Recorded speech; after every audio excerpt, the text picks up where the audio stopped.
महाराष्ट्र में कल बीजेपी की विधायक दल की बैठक होगी और कल नाम सामने आ जाएगा जो मुख्यमंत्री बनने वाला होगा। राजनीति है अतृप्त आत्माओं का महासागर।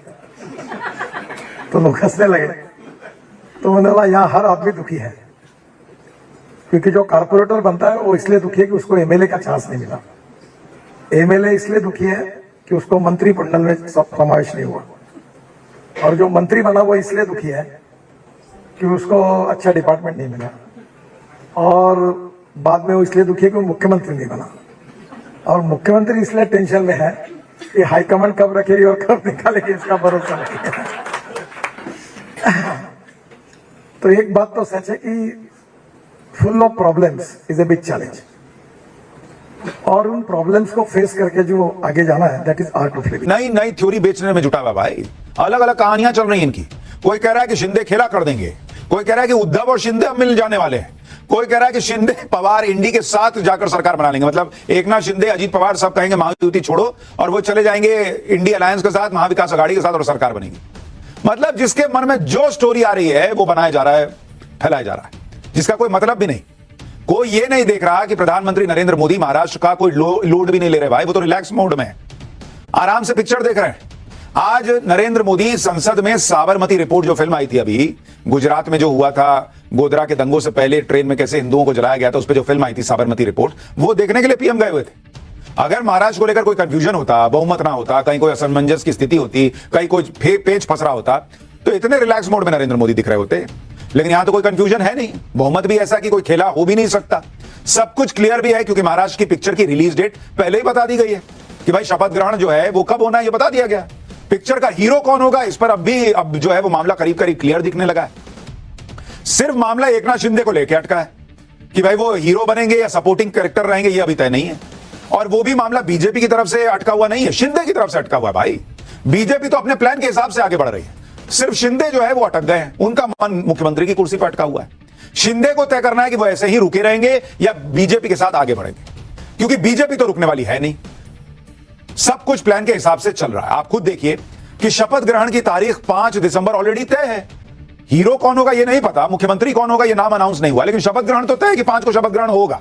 देवेंद्र फडणवीस के अलावा अगर कोई नाम और आता है तो यकीन मानिए हड़कंप मच जाएगा, हर कोई चौंक जाएगा, लेकिन अभी तक इसकी कोई गुंजाइश दिखाई नहीं दे रही है बिल्कुल भी।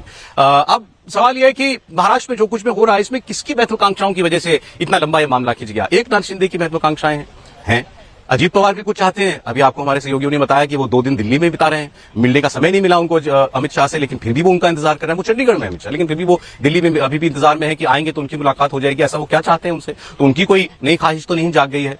महाराष्ट्र में किसकी सरकार बनेगी ये तो 4 तारीख को तय हो जाएगा, और 5 तारीख को शपथ ग्रहण समारोह है, तो ये तो पता नहीं चल रहा। लेकिन शिंदे साहब जो हमारे पूर्व मुख्यमंत्री है वो फिर से हॉस्पिटल में एडमिट हो चुके हैं, और अभी क्या होगा वो तो पता नहीं। लेकिन जो बीजेपी अपना स्टैंड क्लियर कर रही है उससे ये पता चल रहा है कि महाराष्ट्र में बीजेपी सरकार बनने जा रही है, और अजित पवार उनका जो गठबंधन है वो बीजेपी के साथ खड़ा है।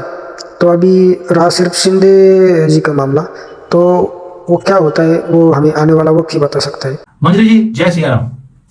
जय सिया राम। मंजरी जी, महाराष्ट्र की जो ये म्यूजिकल चेयर है, पहले ये बताइए कि इसमें जो बैठेगा किसका म्यूजिक बजने वाला है। देखिए, पिछली बार भी बीजेपी का म्यूजिक बनना था, थोड़े दिन हमने चलने दिया था कि देख लो भैया जब ज्यादा अल्टा पल्टी होती है तो नतीजा क्या होता है। बैंड आम जनता की मिलती है, क्योंकि देखिए एक बार आप इलेक्ट हो गए ना तो आप प्रिविलेज क्लास में आ जाते हैं, तो जो बैंड एक्चुअली बचती है वो जनता की बचती है। तो इस बार वो जैसे पिछली बार जनता ने रिएक्ट किया था जब दोनों की गठबंधन टूटा था, शिवसेना और बीजेपी का, कि शिव सैनिक और महाराष्ट्र के लोग जो कॉमन लोग थे वो लोग मोदी को बहुत कोस रहे थे। लेकिन अब की ऐसा नहीं होगा, उनको मालूम है कि ये इन लोगों की इको टसल है जिसके कारण कॉमन मैन की लाइफ इफेक्ट होती है। अब पहला सवाल मैं लेती हूँ, क्या शिवसेना का उद्धव ठाकरे सिंड्रोम चलेगा शिवसेना में? देखिए, शिंदे जी को ये ध्यान से समझा दिया गया। अभी भी एक गिरीश जी करके नेता है, फडणवीस के क्लोज हैं, वो शिंदे से मिलने गए हुए हैं। तो अब केस क्या है, उनको ये समझाया जा रहा है भैया देखो तुम केवल 2.5 साल का, you are a wonder of 2.5 year, ठीक है? तो 2.5 साल तुम आप वो रहे, शुरू में लोग मजा लेने आएंगे कि बेटा सीएम नहीं बने, और उसके बाद वो आपको भूल जाएंगे। You will go into oblivion, और आपका कुछ भी नहीं होगा। जो इनके और इनके बेटे का जो एक पॉलिटिकल एम्बिशन है वो ये वहीं डी एंड हो जाएगा। क्यों डी एंड हो जाएगा? 132 सीट महाराष्ट्र में बीजेपी के पास अपनी है। ऑफिशियली 5 एमएलए उनके साथ आ चुके हैं जो इंडिपेंडेंट थे, और अनऑफिशियली कहा जा रहा है कि एक और आ गया है। सबको मालूम है बीजेपी का इस समय साथ देंगे तो फिर अच्छी तरीके से सत्ता मिलेगी और फ्यूचर ब्राइट है। सबको मालूम है, इसमें कहीं किसी पार्टी में कोई कंफ्यूजन नहीं। अजित पवार पहले ही अपना सरेंडर करके राम धुन रहे हैं इस समय हनुमान जी की तरीके से कि भाई मेरे जितने भी हैं 40 वो आपके साथ हैं, मैं आपका डिप्टी सीएम बन करके बहुत खुश हूं, क्योंकि चाचा जी तो मेरी कोई गति रखेंगे नहीं। मैं चाचा जी के पास जाऊंगा, चाचा जी मेरे सारे एमएलए लेंगे और सुप्रिया को बना देंगे। तो मेरी जो भी मतलब सदगति है वो मोदी जी आपके चरणों में है। तो मैं आराम से बैठा हूँ, राम धुन गा रहा हूँ, और आपने पहले ही कह दिया है कि मैं डिप्टी सीएम बनूंगा, तो अब इससे ज्यादा टेंशन मेरे को नहीं लेने का, मस्ती में रहने का, मस्ती में जीने का। तो वहां से अब आपकी जो जादुई आंकड़ा है वो तो आपका पार हो गया। अब शिंदे जी को ये बताया जा रहा है कि भैया देखो, हम उन एहसान फरामोश लोगों में नहीं है जो जीतने के बाद अपने पार्टनर्स को भूल जाते हैं। हम उन लोगों में हैं जो हर हालत में साथ देते हैं। तो आप अपने ईगो को किनारे रखिए। तो उन्होंने कहा हम डिप्टी सीएम मेरा बेटा बनेगा, बोले ऐसा कोई बात नहीं हुई थी, ऐसा कुछ नहीं होगा। आपको सीएम क्यों बनाया गया था इस चीज को समझ लीजिए। क्यों? क्योंकि उद्धव ठाकरे ने जाल चली थी। उन्होंने कहा था कि महाराष्ट्र मराठी मानुस सीएम होगा, तो इसलिए जो है उद्धव ठाकरे की शिवसेना से एक व्यक्ति को लेके सीएम बना दिया गया कि उनके उस वक्तव्य की काट हो जाए और शिवसेना से ही एक व्यक्ति सीएम बन जाए। ठीक है, चूंकि ये सारी चीजें देश हित में शिंदे जी ने ऑर्केस्ट्रेट की थी तो शिंदे जी को कुर्सी दी गई। तो इससे पहले शिवसेना में शिंदे जी की कोई पूछ नहीं थी। उद्धव ठाकरे ने इनको किनारे करके रखा था, ये मिलने के लिए जाते थे, इनसे मिलते नहीं थे। तो अब क्या है कि अब ये वही चीज एक्ट कर रहे हैं जो एक समय उद्धव ठाकरे ने की थी कि मुझे मुख्यमंत्री बना दो। अच्छा, नहीं बना सकते तो मैं महाविकास आघाड़ी का वो कन्वीनर बनूंगा, महायुति का। उसके बाद फिर नहीं, मेरे बेटे को डिप्टी सीएम बना दो। अच्छा, मुझे होम मिनिस्ट्री दे दो।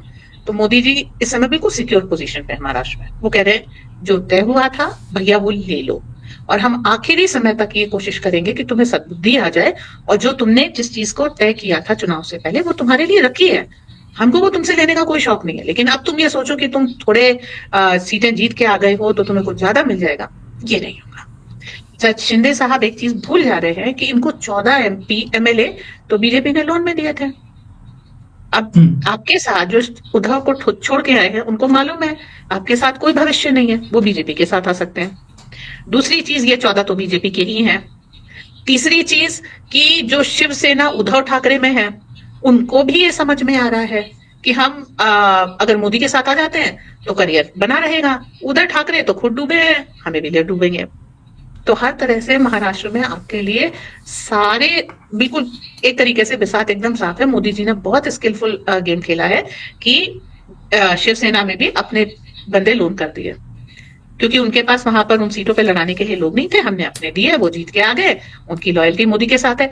यहाँ तक कि देखिए सारी उठापटक हो गई। हम लोगों ने एक शो किया था जिसमें हमने बोला था कि हार का ठीकरा कांग्रेस ने अपने ही एमएलए के ऊपर फोड़ा है। अब वो महाराष्ट्र के एमएलए जिनको पता है कि हम हार के लिए जिम्मेदार हैं, वो महाराष्ट्र के एमएलए अब मोदी जी के साथ आना चाहते हैं, क्योंकि मोदी जी के साथ एक नेतृत्व की बहुत अच्छी बात है। अगर वो जीत जाते हैं तो पूरे संगठन को उसका श्रेय देते हैं, और वो हार जाते हैं तो हार की जिम्मेदारी खुद लेते हैं। राहुल गांधी के साथ ये चीज उल्टी है। अगर वो जीत जाते हैं तो श्रेय खुद लेते हैं, हार जाते हैं तो मल्लिकार्जुन खड़गे को देते हैं। खड़गे अपना और आगे पास कर देते हैं कि भाई तुम लोग लड़ रहे थे इसलिए हुआ। तो वहां पासिंग द पार्सल चलता रहता है, तुम्हारी वजह से हारे, तुम्हारी वजह से हारे। और यहाँ पे वो कहते हैं कि भाई हम मंथन करेंगे, हमसे कोई गलती हुई है, जनता हमें क्षमा करे, हम हमारी वजह से हारे। तो एक नेता, दोनों के नेतृत्व में कोई कंपैरिजन नहीं है। तो बेसिकली ये है कि कल परसों 4 तारीख को फिर एक बैठक होगी। अगर शिंदे अपना और अपने बेटे का फिर भी कोई भविष्य चाहते हैं तो जाकर के उस बैठक में भाग लेंगे। जो उन्होंने चुनाव से पहले तय किया था उसको स्वीकार करेंगे और बेटे को मंचने देंगे। नेता बना देना एक पहले वाली जो 1940 की 47 के बाद तो शुरू हुआ, तो 50 के बाद की एक ये है ना कि एक बार टिकट मिल गया तो आप नेता बन गए, कोई क्वालिफिकेशन नहीं होनी चाहिए। बीजेपी के आने से ये चीज भी बदल गई है, अब आपको क्वालिफिकेशन होनी चाहिए।